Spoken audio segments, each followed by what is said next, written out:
Good afternoon. It's officially afternoon because we started at 12 o'clock, so it's been good morning up until now, and it's now afternoon. Thank you for all of the hundreds and hundreds of people in the live chat. I'm sure there's a combination of it being half term, it being hot and sunny and clear blue skies outside, and any other number of reasons. But if you're here now, that means you're here to learn about constructing straight lines with compasses and to learn about SSS triangles. I'm going to do my best to make sure that by the end of the lesson you know how to do those things. If you're watching it live, then feel free to ask any questions in the chat. If you're not, then feel free to post questions in the comments below. I'll try and answer anything that people ask me. So let's get started.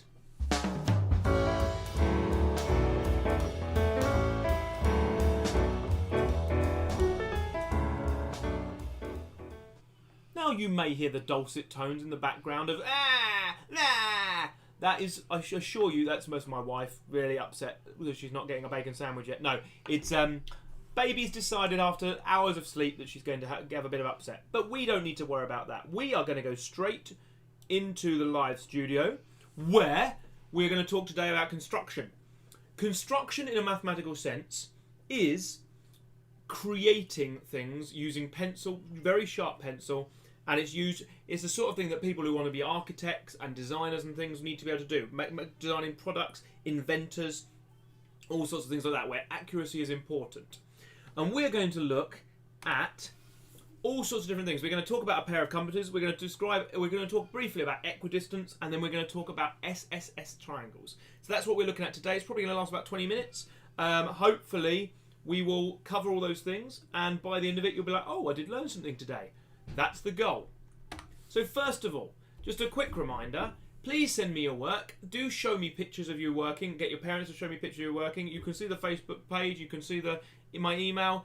Any stuff I send, I want to be referencing before and during the lessons. I'm trying to get back on it. You can see I'm now back in the studio rather than just doing it randomly on the whiteboard. We're actually getting PowerPoints and things, so your stuff will be shared. I'd love to see it. So, first of all, we've got on the screen two types of compass. We've got a compass and a pair of compasses.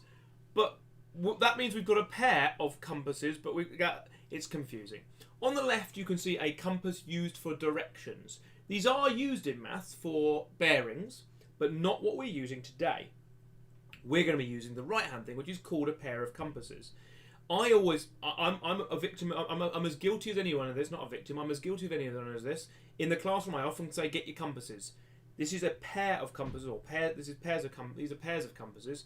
You slot your pencil in if you've got one at home, so you're following along. Good morning, Sophie. If you're following along at home and you've got one of these, that's brilliant. Put the pencil in, tighten it, and make sure it's nice and sharp. You can also use a Phillips screwdriver just to tighten it. I often do that.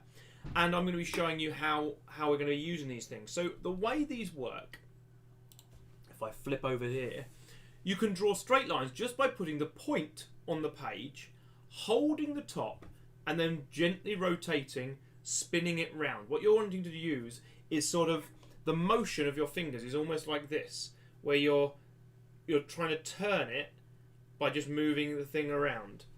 What you're not trying to do is force it, and because the page will just move with it. So it's very important that you're trying to be careful with your compass movement. The lighter, better. Because the nature of graphite is it will just come onto the page anyway, so you don't need to push down too much, and you can get a nice smooth line. What it does is it creates a space which is an exact distance apart. Now, what I mean by that is, if I first of all set my compass up, I'm going to have my little compass. If I use a ruler first off, so I put a ruler down here, and I measure so it's a certain amount apart. Let's say that's 8 centimetres. What this red line means is every point on this red line will be 8 centimetres away from the middle. Every single point. And this is useful. Whatever measurement you chose, if it's 8, 7, 4, 3, 6.2, what this means is, let's say I've got 2 points. We'll go for the imaginatively titled point A and point B. If I then get my compass, like over here, and I put it so that the point, and I'm going to have a nice simple compass, which is just a straight line like that. with a little point. If I then draw, and the red will be the compass lines, if I was to draw around, it would look like that-ish. If I then pick up my compass, so I'm actually going to rub out the compass, and move it over to here, there's the point, and I draw another one, I really wish I'd used a thinner line, to be honest. I'm going to do that now and then correct the other one. What we have just done is we have made points. That is awful. Mr. Harris, have a word with yourself. And then we just say we're going to rub out the really fat one.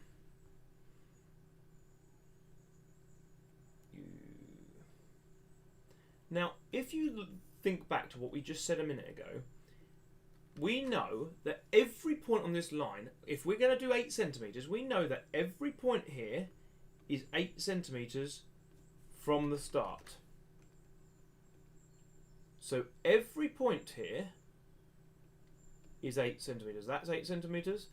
And we also know that all of these points are 8 centimetres. I know if I'd have been drawing it properly, it would be more accurate, but I'm just going to show you what this now means is this point here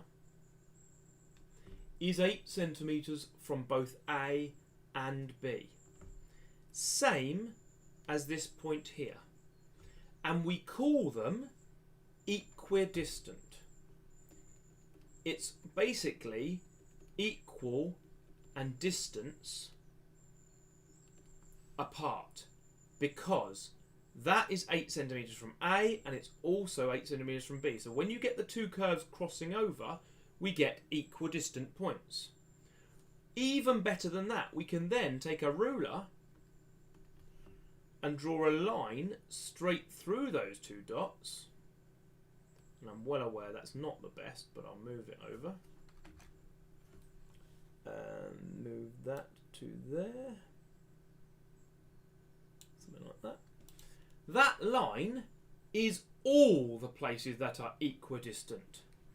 These points are all equidistant. They're all, not all at 8 centimetres, only the red ones are 8 centimetres, but they are all equidistant from both A and B. And it's a very good way of showing all the spaces that are an equal distance. You can imagine if you're doing architecture stuff, this is something that might be useful. You might need to be able to define. Now, I'm well aware, some people say to me at this point, yeah, but if I was an architect, I'd use computer software. Yes, but if you're on a building site and you need to make some quick changes and adjustments to your plans, and it's covered in dust and soot, and you haven't got a computer program set up or a laptop set up or a printer, you might need to manually make alterations.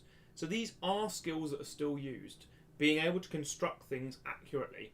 It's also quite used a lot if you're trying to find, like, not just centimetres, but if you imagine this as a scale, so like all the places like 8 kilometres from one town and 8 kilometres from another town. When myself and my wife were looking to move house a few years back, we actually did this on a map. We drew a couple of curves using a pair of compasses to show, because we knew we wanted to be a certain distance away from my wife's mum, and we also knew how far we were from my mum and dad, and we wanted to make sure where I was from school. So we actually drew a thing on a map just to see all the different places that are equidistant.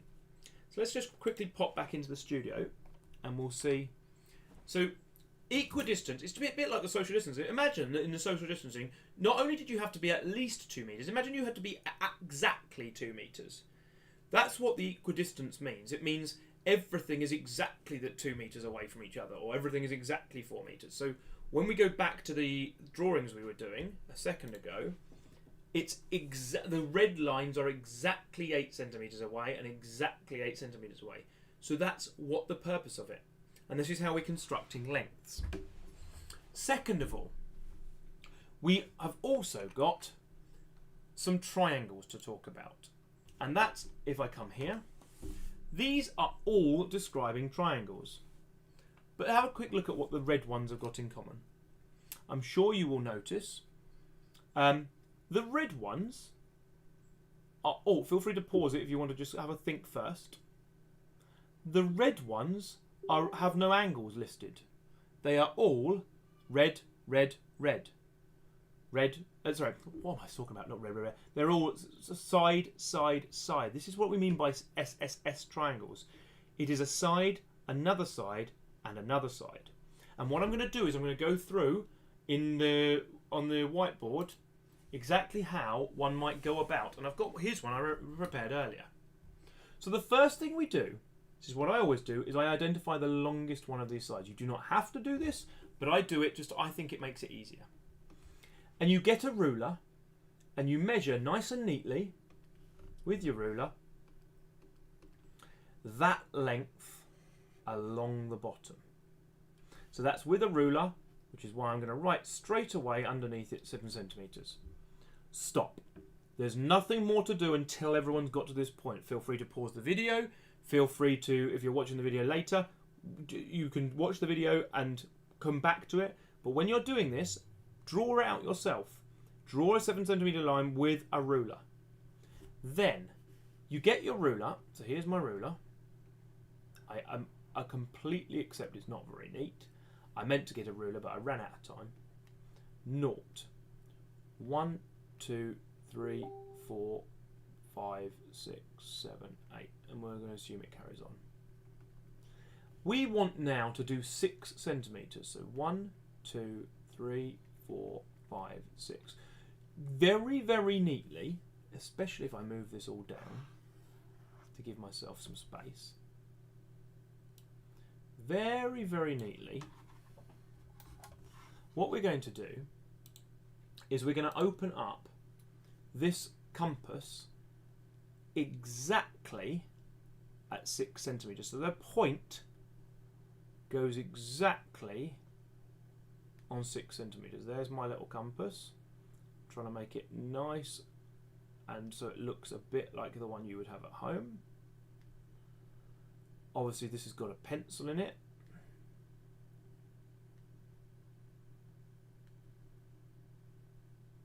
So it looks a bit like this. Hopefully it's not too far wrong. The little bit holding on to the pencil. We've got a little twiddly thing. So we've got a nice compass opened at exactly 6.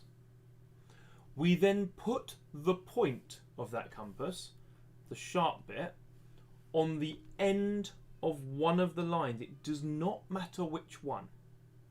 If you then do that, you can very carefully draw with the pencil an arc. You can go all the way around if you want, but roughly what that means is all those places are 6 centimetres away.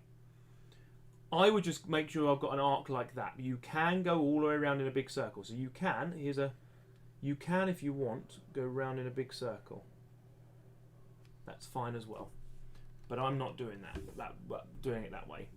What we then do is get your compass again, and we're going to change this line from being there to now only being at 5.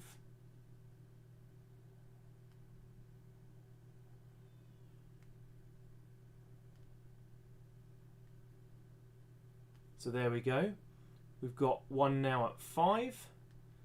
That's now at 5. We've done the one at 6. You may decide you want to do a little tick there. We now go to the other end. The point, let me get rid of the highlighter so you can see where the point is now. Apparently I can't get rid of this highlighter. It doesn't want to get rid of it at all. But we can change the colour, so we can just say that this one is now here. We're going to put that one at this end, put the point at the other end, and draw the curve of 5 centimetres.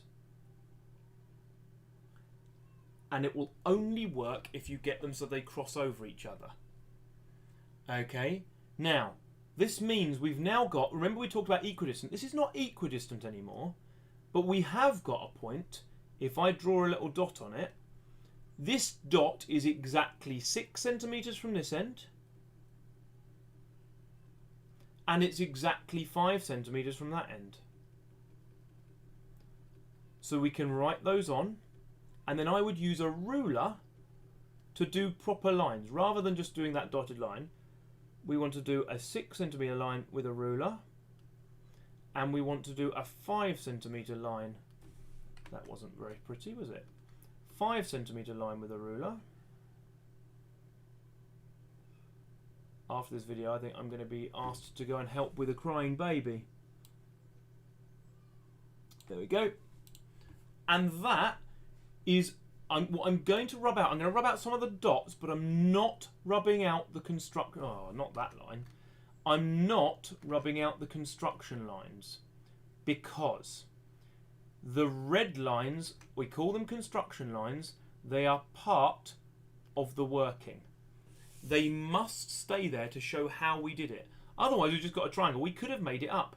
You can't do these constructions by guessing 7 centimetres, then guessing the angle. We don't know. This is the only way it can work. This triangle could be rotated round a lot, but it's the only way you can make it a 765.